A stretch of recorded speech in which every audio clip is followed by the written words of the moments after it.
everyone, and welcome to the Fake Love and Flying Monkeys mini podcast. My name is Nova Gibson and I am your host. As an expert on coercive control and narcissistic abuse in domestic violence relationships, my goal, my desire in these podcasts is to support victims and survivors and their families. So please hit that follow button, subscribe to this channel so you never miss another episode of Fake Love and Flying Monkeys. Hi everyone, and welcome to another mini episode of Fake Love and Flying Monkeys. In this episode, I am going to be talking about no contact. Now, this is not the same as any other relationship breakup. It's not a breakup. You escape the narcissist. You don't split up. So it's really important to remember that you can't use the same strategies that you might with someone who's not disordered or someone who's not your abuser that you would with someone else who you have had some kind of a relationship with, and you both have decided that it's not working, you're going to go your separate ways. When you decide to end the relationship with someone who isn't a narcissist, even if the relationship doesn't end well, you can still, see each other, and you can still be respectful to that person. But the difference between breaking up with someone or ending a relationship with someone who is not a disordered narcissist and someone who abused you consistently over time, they are not isolated incidents. They are ongoing patterns of coercive control, narcissistic abuse. The difference between ending a relationship with a narcissist and ending a relationship with someone else is, number one, the negative impact that any kind of contact with your abuser has on your emotional, your psychological health. It is very, very different. You don't go weak at the knees and experience panic attacks at the thought of running into that person that you ended a relationship with, as opposed to the narcissist. And that feeling you get even at the thought of seeing them somewhere, that feeling is why no contact is so imperative when you are trying to heal from narcissistic abuse. Now, when I say no contact, obviously, if you share children with the narcissist or you have to work with them every day, you are going to have to develop strategies to go what we call grey rock, minimal contact. Grey rock meaning that you give them nothing. You give them the absolute minimal contact that will get you by in trying to do your job, in trying to parent your children in your appropriate home, knowing that you cannot co-parent with the narcissist. It is possible to heal when you share children with a narcissist. I'm not going to go into those strategies that I provided in a previous episode. So look back over my episodes, guys, and you'll see the co-parenting episodes. And I go into a lot of detail about how to parallel parent and have rigid boundaries with the narcissist if you share children. Going grey rock, going minimal contact is absolutely essential if you are in those situations. If you are not, then the only answer is complete and utter no contact. So why is no contact so important? The reason it's so important, guys, is because of the nature of the abuse, and because of that very powerful trauma bond, the addiction to the roller coaster of highs and lows, where you cannot trust your instincts, and any type of contact with the narcissist is basically the same as a heroin addict putting the needle back in their arm and having all of those toxins back in their body, and then trying to go on with their life when they've been doing so well in, going cold turkey from the drug, going on with their life like they didn't just have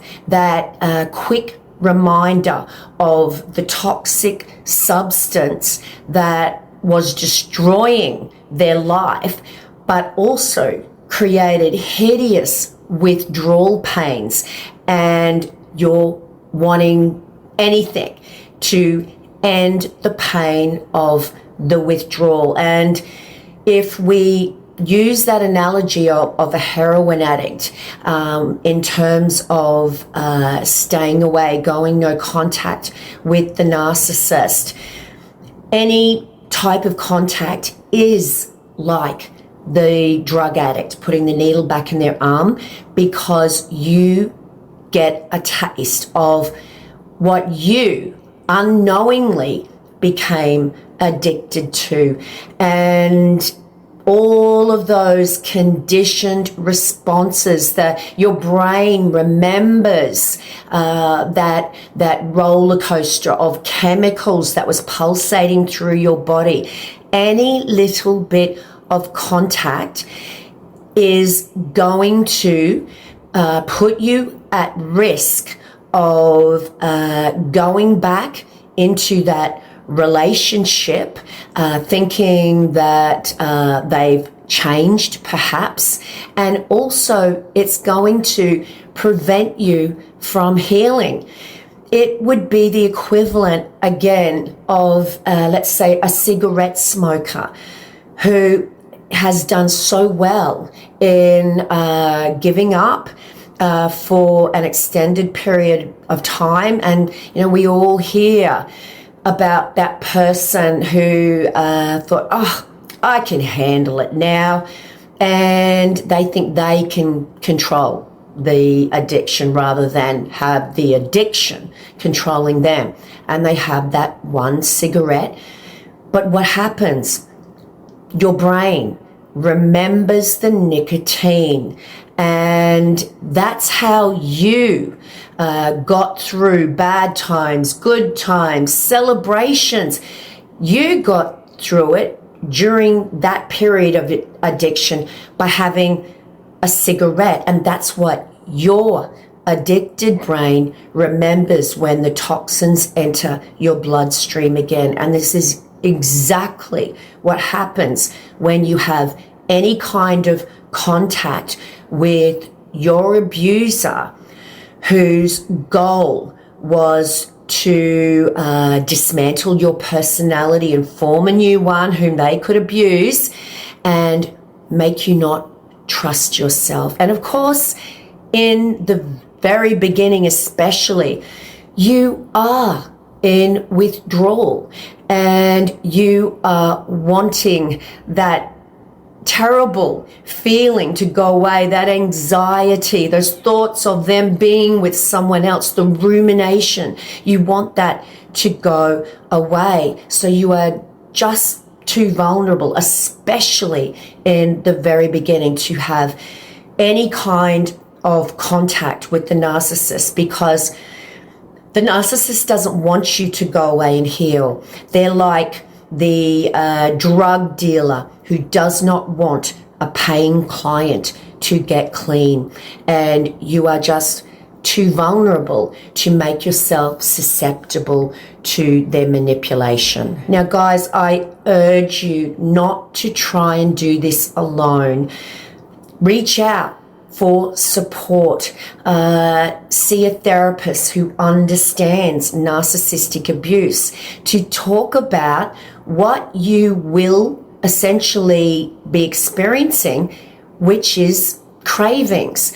Those feelings that you get when you just want to have a little sneak peek at their Instagram, or you just want to unblock them to see if they had called you.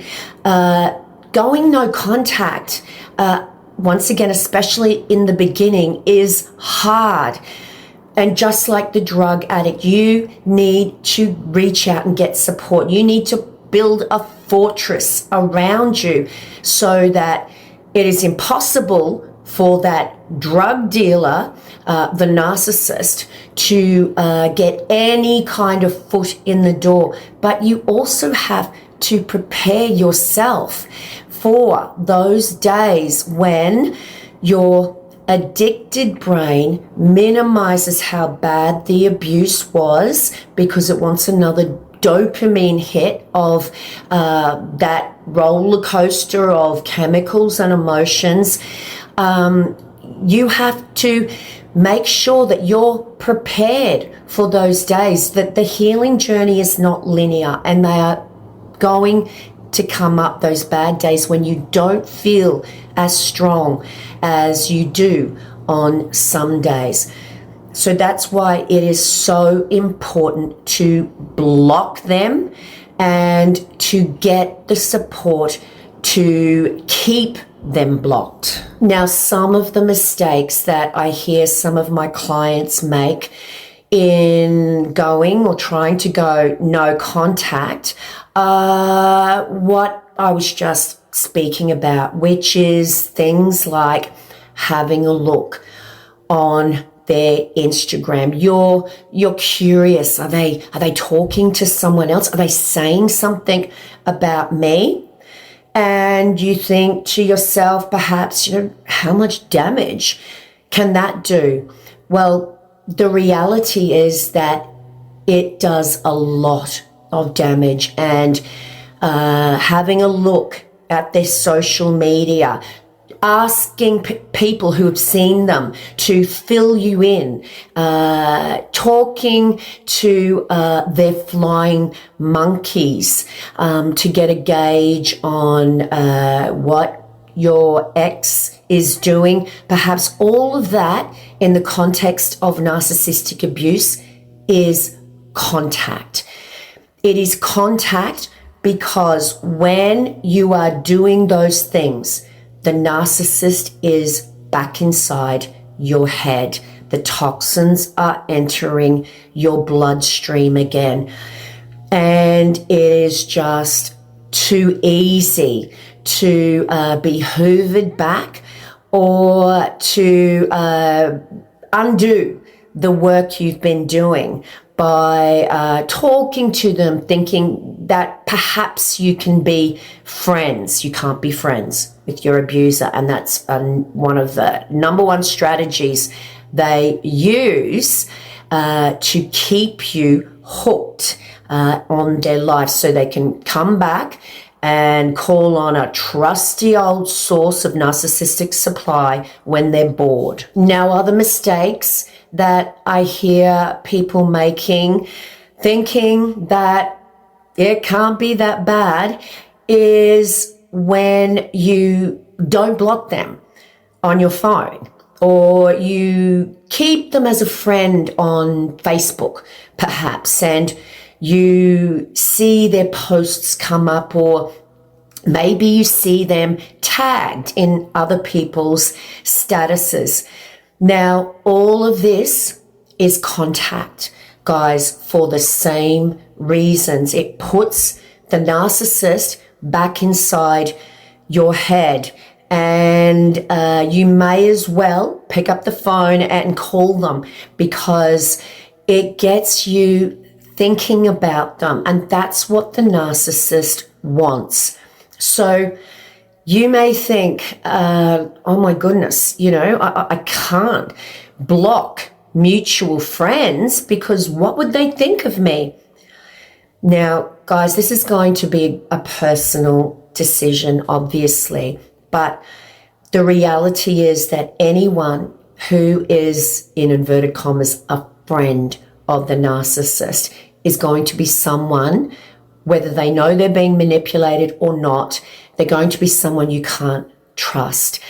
And even if you don't go complete no contact with them, which I advise you to do, you're going to have to adjust your contact and keep any conversation very general, because those people, even if they're not as toxic as the narcissist, they're going to have your personal details manipulated out of them, and the narcissist will be informed of things that you don't want them to know about. So unless you share children or you work with the narcissist, in which I would advise you to block them as much as you can and give absolutely no reaction so that you become so boring they go elsewhere for their supply. But unless you're in that sort of situation, going no contact means in every way, shape or form blocking that person from your life. If you're thinking twice about blocking them on your phone, I want you to ask yourself why. This person abused you. Is it that you just, want to be amicable? You still think you can be friends with this person? Or maybe you're at that stage where somewhere deep down you secretly hope they will call, once again wanting an end to that withdrawal pain? Or are you testing yourself? It doesn't matter what scenario it is, it will never end well for you by having them as a contact on your phone. So let's just talk about the phone thing and not blocking them, just keeping them as a contact. And I regularly hear things like, oh, no, they're not going to call me. They're so happy with that other person, and I was really adamant about never wanting to see them again, and they told me they hoped I'd go and jump in the lake, and they never wanted to see me again, so they're not going to ring me. I don't need to block them. Now, once again, I want you to ask yourself, if that's the case, why wouldn't you block them? Why would you keep a line of connection open with the person who abused you so horrifically? The reality is that narcissists hoover. They want to suck you back into the vortex of the abuse, and they love to choose the time that you will be the least suspecting. And it's normally when it looks like you're starting to heal. So ask yourself, why am I risking that by having my abuser still in my contact list? Why am I giving them an opportunity to hoover me back? Now, initially, you may feel a sense of empowerment, exhilaration, that when they called, it's been ages, and they just call out of the blue, and you think, oh, I am so strong. I'm so proud of myself. I looked at that call, I looked at their name come up, and I just scoffed at it, and I thought, as if I'm going to pick up for you. And this can be really normal. The problem is A few days later, it can be a different story. Once again, because the narcissist is back inside your head. And a weak moment can see you calling them or thinking that you're past all of that, just like the cigarette smoker thinking they can have one cigarette, and before you know it, you're back in the cycle, and it's worse than ever, the abuse. So I can't get across to you guys how important it is to be proactive, not reactive in the context of narcissistic abuse and coercive control. Think ahead. Think of everything. If there's any little situation, such as an old bank account or something like that, that you've forgotten about, sit down, write a list out of what you need to do so they can never get hold of you again, and they've got no reason to. Get rid of all this stuff from your home. Either get your stuff back if it's really important. Otherwise, give away any notion of getting it back. But think of everything. Now, it might seem like you have to change your life around to perhaps change an email, but if that's the case, think of the alternative. If the narcissist perhaps emails you out of the blue one day and just presses on all of those buttons, in other words, reactivates that addiction, look at the alternative. The only answer is complete and utter no contact. And that most of the time is going to be so hard. So I don't tell you that to sabotage your healing journey. I say that because I want you to prepare and think of everything. Block them in every corner so that they have got absolutely no chance of getting hold of you. Don't look at their Instagram. Don't ask people about them, and you get on with your healing.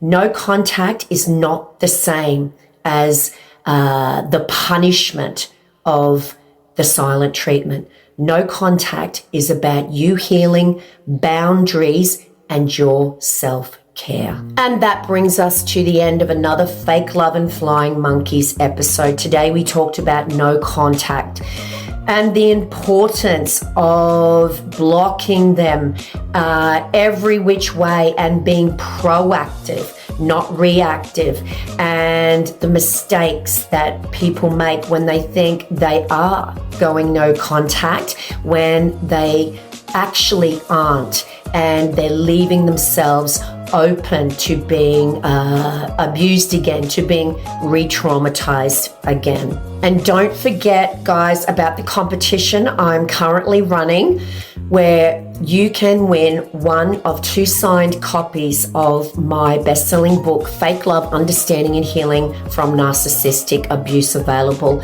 worldwide. And all you have to do to be in the running is to rate this podcast, write a review, and share it with a friend. Tag your friend, and of course, tag me so I can see you there. And don't forget to subscribe to my other, or follow me on my other social media platforms. And if you'd like to have a one-on-one counseling session with me, no matter where you are in the world, my appointments are all online. Please just see my website link below, and I would love to support you individually in your healing journey from narcissistic abuse. On that note, it's bye from me for now. Until tomorrow's episode, remember, you are worthy of so much love, and you are certainly worthy of a whole lot more than a lifetime of fake love and flying monkeys.